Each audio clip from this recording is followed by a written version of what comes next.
This 2008 vampire movie was the anti-Twilight we needed and has aged so much better than Robert Pattinson and Kristen Stewart's franchise. One vampire movie from 2008 was the antithesis to Twilight that we needed and has, somehow, aged better than the franchise featuring Robert Pattinson and Kristen Stewart, even though both came out the same year.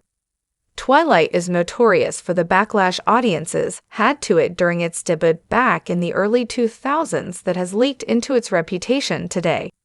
However, even with the arrival of Twilight's TV remake as a chance at redemption, the problems within the films have properly earned the franchise its less-than-kind status. Many audiences have cited Stewart's blank acting as Bella Swan, the plot holes, and the lacking world-building as some of the major problems with the franchise, the list varying with each of the Twilight Saga movies. One consistent complaint, though, is that the films were not as advertised, a horror movie love story. As a result, Twilight was looked down upon while other films, which used the same premise but added the promised horror elements, were favored. A major example of this was one some may not have heard of but took Twilight's idea in fascinating directions, Let the Right One In. The 2000s vampire movie Let the Right One In could not be more different from Twilight, despite the fact that both utilize horror and romance tropes in their stories. Let the Right One In follows 12-year-old Oscar, who moves to a new town in Sweden and is promptly bullied by his classmates. Oscar befriends Eli, a reclusive girl who lives in the same apartment complex and is a vampire, though that does not scare Oscar. Though it shares the concept of a human falling for a vampire with Twilight, the film diverges in major ways.